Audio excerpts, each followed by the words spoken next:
Welcome to The Explainer. Today, we're going to pull back the curtain on something you're using right this second. That massive, invisible web of computer networks connecting all of us. I mean, have you ever really stopped to think about that? It feels like actual magic, right? But it's not. It's all thanks to these incredible, invisible networks. And in this explainer, we're going to make them visible. Just think about it.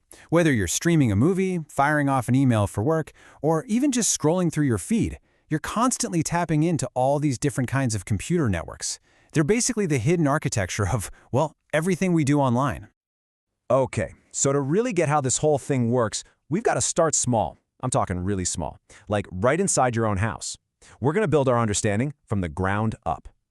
And that personal space, that's what we call a local area network, or a LAN for short.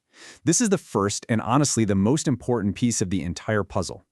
The easiest way to think of a LAN is like a digital family. It's what connects all your devices, your laptop, your phone, that smart TV, all under one roof. It creates this little private bubble of connectivity, usually with your Wi-Fi or maybe an old-school Ethernet cable.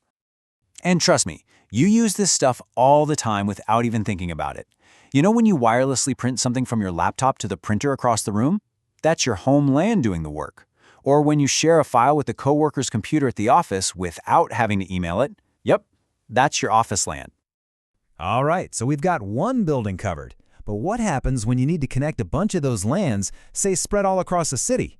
Well, let's zoom out a bit.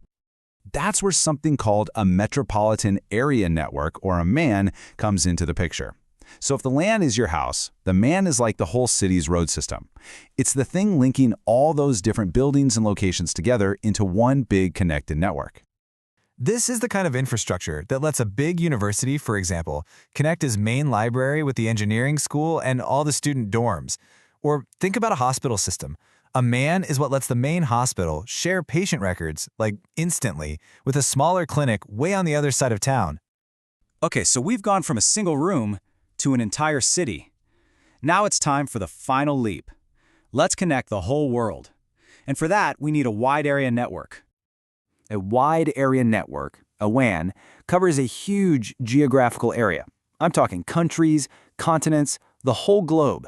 And the most famous, most sprawling, most mind-blowing example of a WAN, it's the one you're on right now. It's the internet. This is literally what stitches our entire planet together digitally.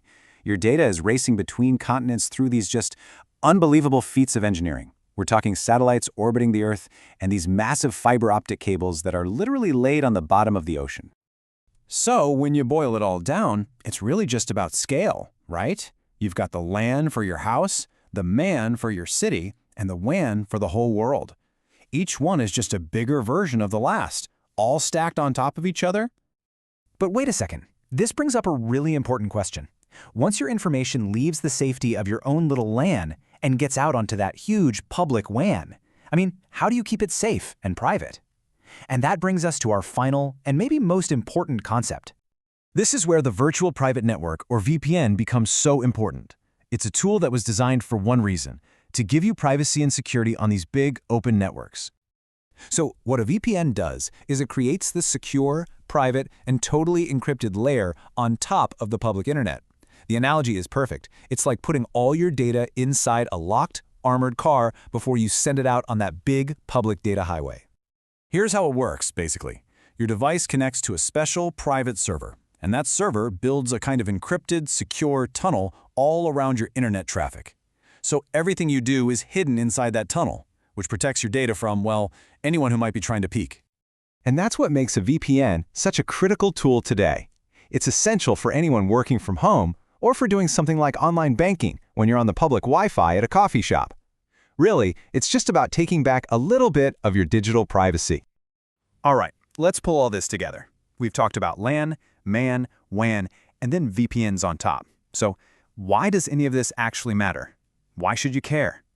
It matters because every single thing you do online, every click, every video you stream, every message you send, it all depends on this incredible, layered system working together, seamlessly and perfectly.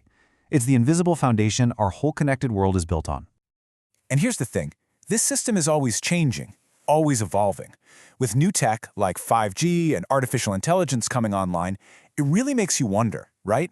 It leaves us with this big, fascinating question. What are we going to build next? What will the next generation of these networks even look like? And what amazing new things will they let us do?